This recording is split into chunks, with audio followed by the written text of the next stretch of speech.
You wanted to see a Starborn? The widow spoke as she slipped her cloths aside. The vessel appeared like a phantom against the void, a massive structure of unknown origin drifting silently through the Cygnus Nebula. Its hull gleamed with an iridescent sheen that defied conventional metallurgy, patterns shifting across its surface like ripples on dark water. Commander Thorn Mercier stood at the observation deck of the Wayfarer, his expedition ship, watching the alien vessel grow larger in the view screen. Tall and lean, with eyes the color of storm clouds, he had spent 15 years charting the unexplored regions beyond the Sagittarius Arm, but nothing in those years had prepared him for this. "Scans are inconclusive, Commander," reported Eliza, the ship's AI. "The vessel appears to be powered but dormant. No detectable life signs, though there are unusual energy signatures concentrated in what might be the central chamber." Thorn nodded, stroking the stubble on his jaw. "Prepare a boarding shuttle. I'll lead the exploration team." "Protocol suggests waiting for backup from Outpost Vega," Eliza reminded him. "Noted," Thorn replied, already heading for the equipment bay. Some discoveries couldn't wait for bureaucracy. 3 hours later, clad in an environmental suit, Thorn stood before an aperture that had opened in the alien ship's hull like an iris dilating. Behind him, the small shuttle looked fragile against the vastness of the mysterious vessel. "I'm registering atmospheric conditions," came Dr. Savari's voice through his comm. "Oxygen-nitrogen mix slightly higher in noble gases than Earth standard, but breathable." Thorn removed his helmet, inhaling deeply. The air carried a faint scent like ozone after lightning, clean and sharp. "I'm going in alone first," he decided, ignoring the protest from his team. "If I'm not back or in communication within 30 minutes, return to the Wayfarer and send the logs to command." The interior corridors seemed to respond to his presence, illuminating with a soft ambient glow as he moved deeper into the ship. The architecture flowed in curves and spirals rather than angles, reminding Thorn of nautilus shells and galaxy arms. What struck him most was the silence, not the dead quiet of abandoned places, but a hushed, expectant stillness as if the ship were holding its breath. As he ventured further, Thorn noticed something unusual, a faint trail of luminescence along the floor like droplets of liquid light. He followed it, his heart pounding with each step. The trail led him through chambers filled with artifacts of incomprehensible purpose and beauty until finally ending at a sealed doorway adorned with intricate patterns that seemed to shift and change as he watched. When he placed his palm against the surface, the patterns flared with sudden brilliance. The door dissolved, revealing a dimly lit chamber beyond. "Hello?" Thorn called, his voice echoing strangely. A sound answered him, something between a sigh and a musical note. In the center of the chamber, a cocoon of swirling light pulsed gently. As Thorn approached, the luminous veil thinned momentarily, allowing him a glimpse of what lay within. A humanoid figure, female in form, her skin a deep violet that seemed to contain galaxies of lighter specks like stars suspended in twilight. Her eyes were closed, her expression one of pain. "You shouldn't be here, human," came a voice directly into his mind, melodic but strained. "Your kind is not ready to witness what I am." Thorn knelt beside the cocoon of light, noticing now that parts of it flickered erratically like a failing shield. "You're injured," he said simply. A sound like crystalline laughter filled the chamber. "How observant. And what would you know of healing one such as I?" "Nothing," Thorn admitted. "But I know isolation when I see it. And pain transcends species." The light cocoon pulsed, contracting slightly as if in reaction to his words. "My vessel was damaged passing through a dimensional tear," the voice explained reluctantly. "I sought refuge in this quiet sector to heal, but the damage was more extensive than I anticipated." "Let me help," Thorn offered, removing equipment from his pack. "I'm a cosmic cartographer by training, but I've had medical field experience with various species. Your instruments would be useless against my physiology," she replied, though Thorn sensed a wavering in her resolve. He sat back on his heels, studying the pulsing light. "Then tell me what you need. There must be something I can do." For a long moment, silence filled the chamber. Then slowly the cocoon of light parted slightly, revealing more of the being within. Her face became visible, features with an almost human arrangement but rendered ethereal by her luminous quality and the subtle patterns that shifted beneath her skin. "I am Lyria," she said, her actual voice now audible, a sound like distant wind chimes. "I am what your kind might call a Starborn." Thorn Mercier, he replied with a slight bow of his head. Explorer from Earth. Her eyes opened then, entirely silver with no visible iris or pupil, yet somehow expressing a depth of wisdom that made Thorn's breath catch. Why would you help me, Thorn Mercier? Your species fears what it cannot understand. Not all of us, he answered. Some of us cross the stars precisely to understand. A faint smile touched Lyria's lips as she studied him with those unsettling silver eyes. Very well, Explorer. If you truly wish to help, then I will permit it. But be warned. Her expression grew solemn. What you may witness here could change you in ways you cannot predict. I've been changed by every world I've visited, Thorn replied. I wouldn't have it any other way. The luminous veil shifted again, drawing back further to reveal a wound in Lyria's side. Not a laceration or burn as humans might experience, but a distortion in her very essence, as if the fabric of her being had been torn. From it leaked the same liquid light Thorn had followed through the ship's corridors. To help me, Lyria whispered, her voice growing weaker. You must first understand what I am. Are you prepared for that, human? Thorn met her gaze steadily. Yes. As the word left his lips, Lyria reached out with a slender hand, 5 fingers like his own, but tipped with points of light instead of nails. When her fingers touched his forehead, Thorn's world exploded into stars. The visions came like a cascade of light, stars being born, galaxies colliding, the dance of cosmic forces across eons of time. Thorn witnessed the birth of Lyria's kind. Entities formed at the hearts of dying stars, consciousness crystallizing from pure energy, taking form through will and purpose. He saw them travel the cosmos, bearing witness to the rise and fall of 1,000 civilizations, guardians of a knowledge too vast for mortal minds. When Thorn returned to himself, he was on his knees, trembling. Sweat beaded his brow and his lungs worked as if he'd run a marathon. Forgive me. Lyria's voice was gentle. I forget how overwhelming our memories can be to human consciousness. Thorn looked up, meeting her silver gaze. You've lived for thousands of years. Time means something different to my kind, she replied, the light cocoon fluctuating around her. But yes, I have existed since before your species first looked to the stars with wonder. He nodded slowly, processing this revelation. The wound in your side, it's not physical, is it? It's something else. Perceptive, Lyria acknowledged with a slight inclination of her head. It is a quantum disruption, a tear in my essential pattern. When I passed through the dimensional rift, something interfered with my transition. Thorn rummaged through his pack, retrieving a small device. This is a phase stabilizer. We use it to maintain wormhole apertures during transit. If your wound is a disruption in quantum patterns, perhaps this could help stabilize it until your natural healing takes effect. Lyria studied the device with curiosity.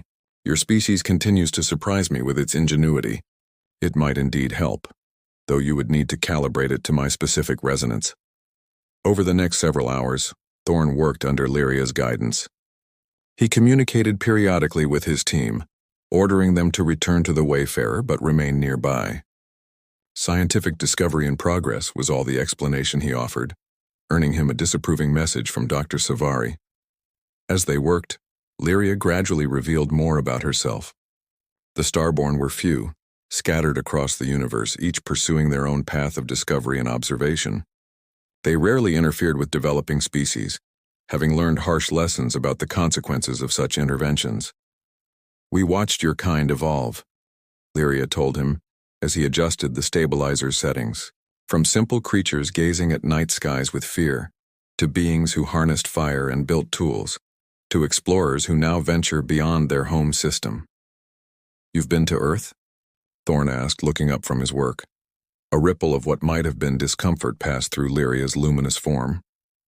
Once, long ago, it did not end well. Thorn sensed her reluctance and didn't press further. Instead, he focused on completing the stabilizer's calibration. There, he said finally, setting the device near the wound. This should create a stable field that allows your natural healing to progress without further disruption.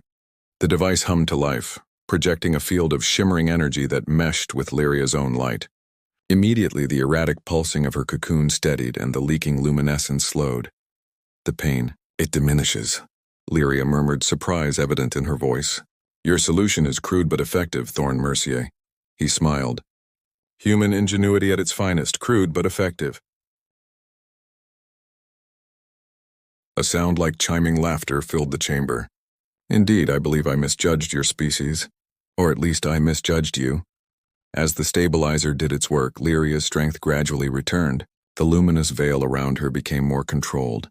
Less a desperate shield and more an elegant garment of light that she wore with conscious grace. Though still concealing most of her form, she allowed her face and hands to remain visible to Thorn.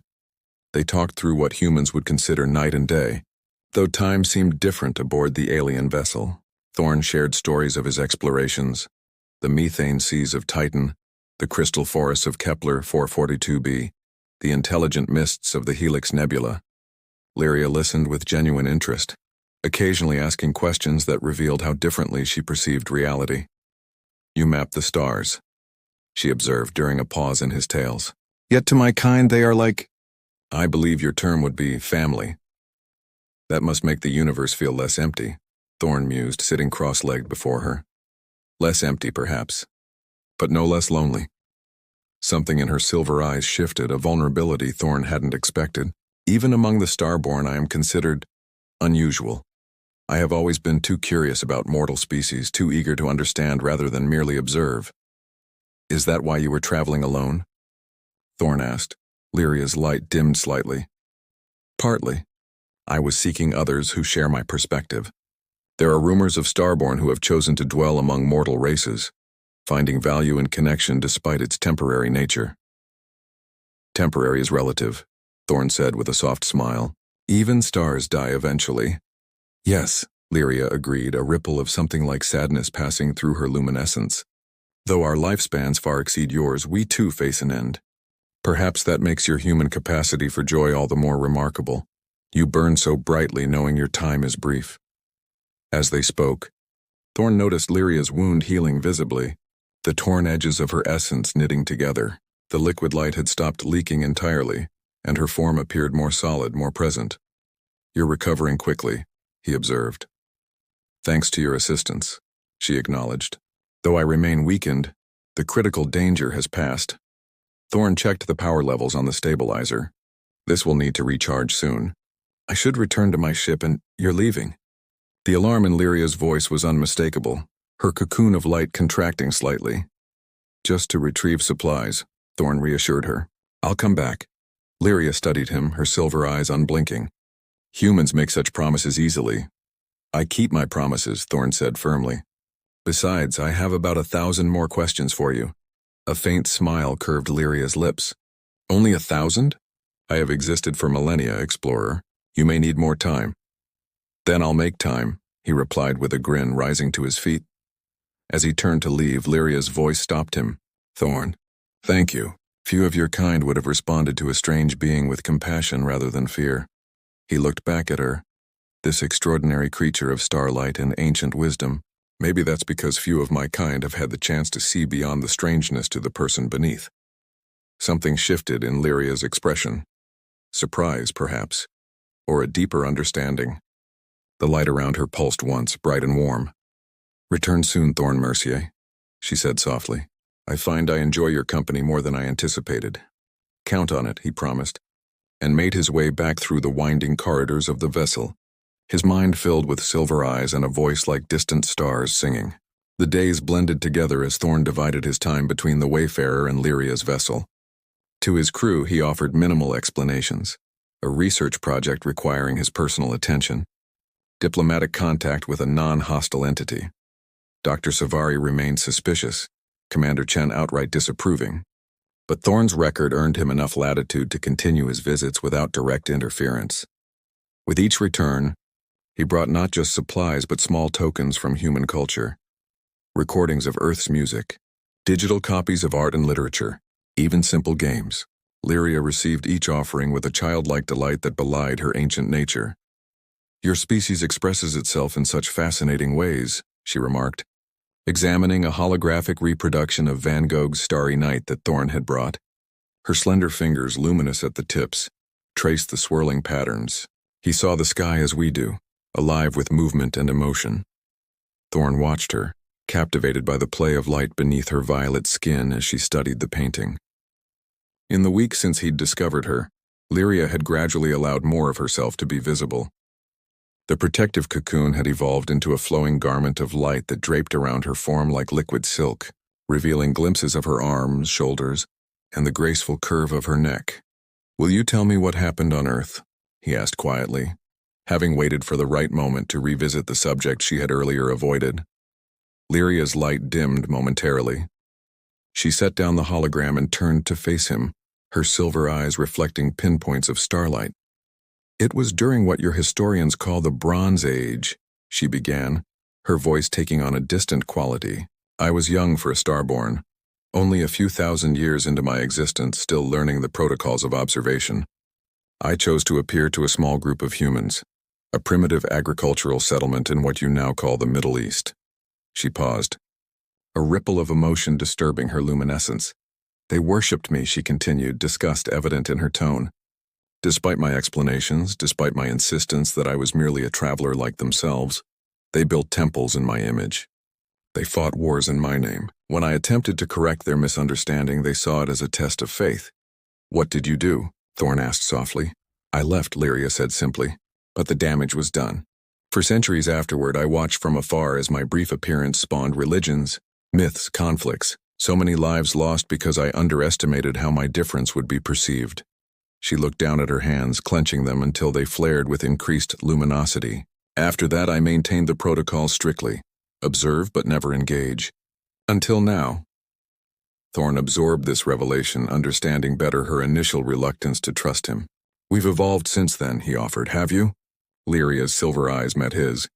"Your vessel carries weapons, Thorn. Your commanders speak of securing resources and strategic interests in your communications. The language has grown more sophisticated, but the instincts remain." He couldn't deny it. The Wayfarer's mission was scientific in nature, but backed by corporate interests seeking exploitable discoveries. "Not all of us think that way," he said instead. "Some of us just want to understand the universe, to connect with what's out there. Like you." There was a gentle teasing in her voice. "I'd like to think so," Thorn replied with a half-smile. "Though I admit finding you has complicated my perspective." "How so?" Lyria moved closer, the light around her shifting and flowing like water. Thorn considered his words carefully. "Before I explored for discovery's sake, new planets, new phenomena, new species. Cataloging, documenting, moving on. But with you..." He hesitated, struggling to articulate the shift within himself. "With you, I'm not just observing. I'm connecting, and that changes everything." A ripple of light passed through Lyria's form, surprise perhaps, or something deeper. She studied him with those unfathomable silver eyes. "You continue to fascinate me, Thorn Mercier," she said softly. "In all my observations of humans, I've rarely encountered one who seeks understanding before advantage. Maybe you weren't looking in the right places," he suggested. "Or perhaps you are simply exceptional."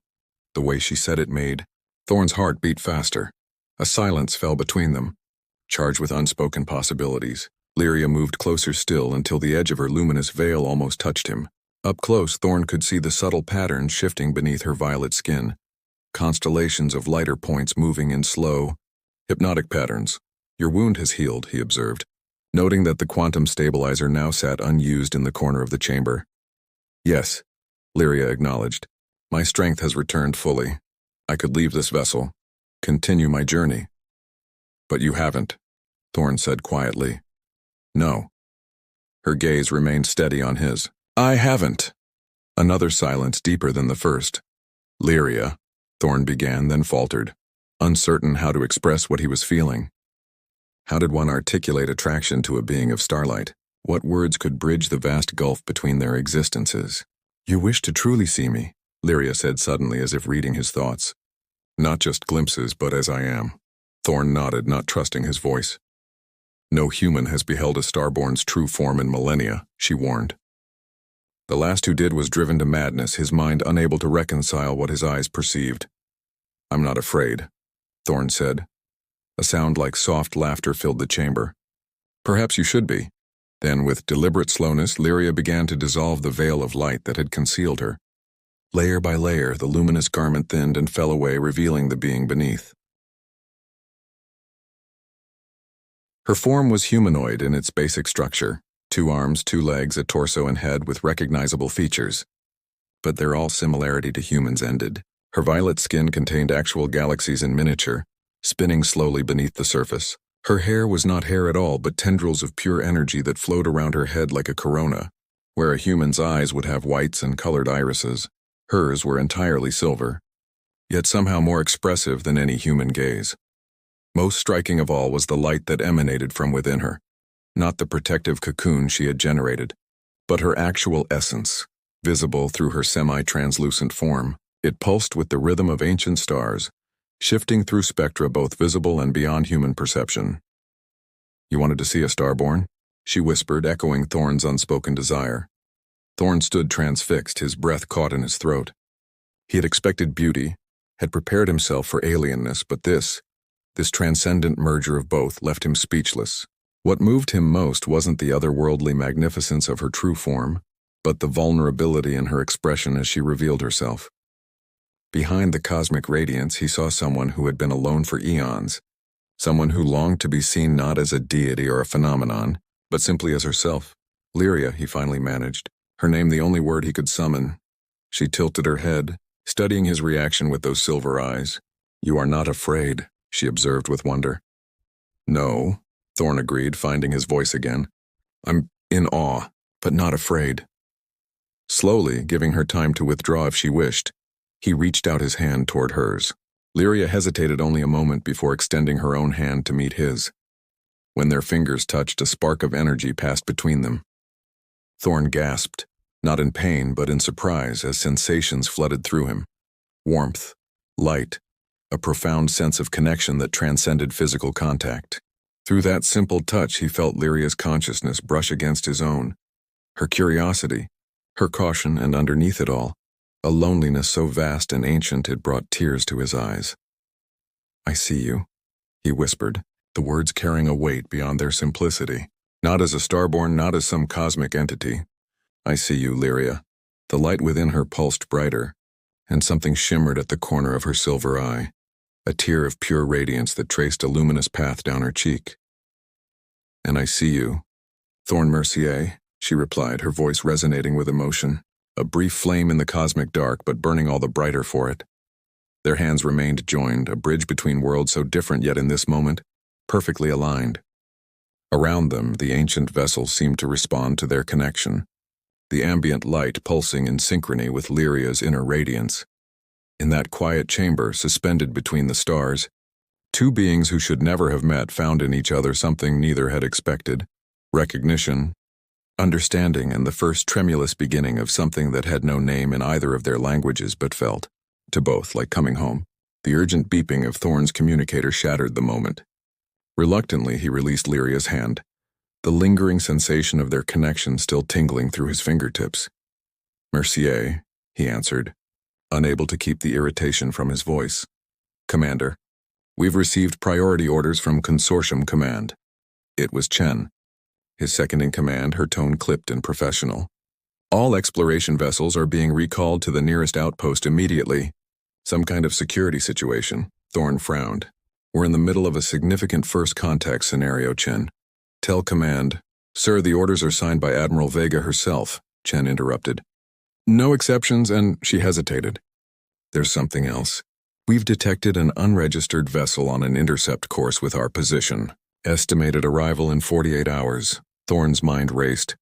The Consortium wasn't the only human faction exploring this sector. Corporate interests, military scouts, even pirate vessels occasionally ventured this far out. "Understood. Prepare the Wayfarer for departure within 24 hours. I'll be aboard shortly." He ended the communication and turned back to Lyria, who had partially reformed her veil of light around her body. "You're leaving," she said. It wasn't a question.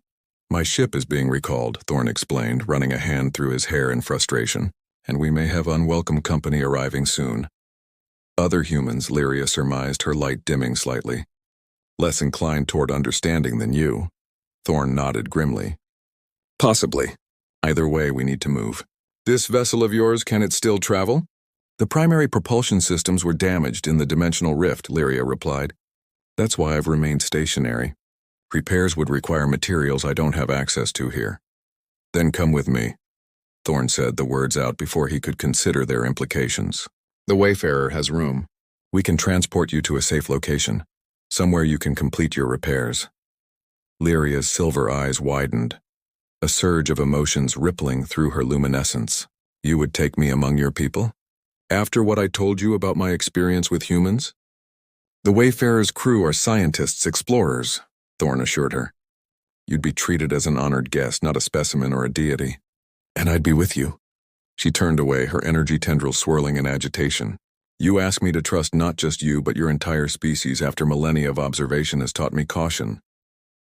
I'm asking you to trust me, Thorne clarified, stepping closer. And yes, to give humanity another chance. We've grown since the Bronze Age, Lyria. We're still flawed, still learning, but we're capable of more than you've seen. Before she could respond, Thorne's communicator beeped again. This time it was Dr. Savari. Commander, I've been analyzing the data from the alien vessel, the scientist said without preamble. The energy signatures are like nothing in our records. If we could obtain samples— That won't be happening, Doctor, Thorne cut her off firmly. Any research will be conducted with full consent and ethical protocols. But Commander, the potential applications are not up for discussion, he said sharply. Mercier out. He ended the call, a sinking feeling in his stomach as he met Lyria's gaze. She had heard everything. Samples, she repeated, her voice cold. Applications. Savari is one person, Thorne argued. She doesn't speak for all of us. Yet she is your chief scientist, Lyria countered. Your mission's purpose is not merely exploration, is it, Thorne? It's acquisition, resources, technology, advantage. Thorne couldn't deny it entirely. The consortium funded expeditions with expectation of return on investment. It's complicated, he admitted. Yes, we're looking for discoveries that benefit humanity. But that doesn't mean exploitation. There are protocols, ethics committees, laws protecting sentient species, laws made by humans for human interests, Lyria said, her light pulsing with emotion. I have watched your kind for millennia, Thorne. I have seen how complicated becomes justification. The distance between them seemed suddenly vast, not just physical space, but the gulf of perspective between a being who had witnessed countless civilizations rise and fall and a human whose entire species. History was but a moment in her existence. Then, help us be better, Thorne pleaded. Engagement changes both sides. You've changed me, Lyria. My understanding, my perspective, they'll never be the same after knowing you. She studied him, conflict evident in her expression. And if I refuse? If I choose to remain here? Then an unknown vessel will arrive in less than 2 days, and I won't be here to ensure they approach with respect rather than opportunism. Thorne hated the ultimatum in his words, but time was running out. Lyria's form shimmered with distress. You speak of choice while presenting none. I'm sorry, Thorne said, and meant it. But the situation has changed. Whatever you decide, I need to return to my ship soon. To follow orders, Lyria said softly, as humans do. To protect my crew, Thorne corrected. And to protect you if you'll let me. Silence fell between them, heavy with unspoken fears and fragile hopes. Lyria moved toward the center of the chamber, her light expanding to fill the space with a gentle radiance. Thorne watched as she seemed to commune with the vessel itself, pulses of energy flowing from her form into the walls and back again. This ship has been my sanctuary, she said finally, a place of healing and solitude. I did not expect it to become something more. What do you mean? Thorne asked. Lyria turned back to him, her expression resolute. I will go with you, Thorne Mercier. Not because I fully trust your kind, but because I trust what I have seen in you. And perhaps it is time for the Starborn to engage rather than merely observe. Relief flooded through Thorne, followed quickly by concern about what would happen when they reached the Wayfarer. He would need to prepare his crew, establish clear boundaries, ensure Lyria's safety and autonomy. Thank you, he said simply. I promise you won't regret this. Do not make promises across time, human, Lyria cautioned, but there was a gentleness in her voice that softened the warning. I have seen too many broken by circumstance. Thorne nodded his understanding. We should leave soon. Is there anything you need to bring?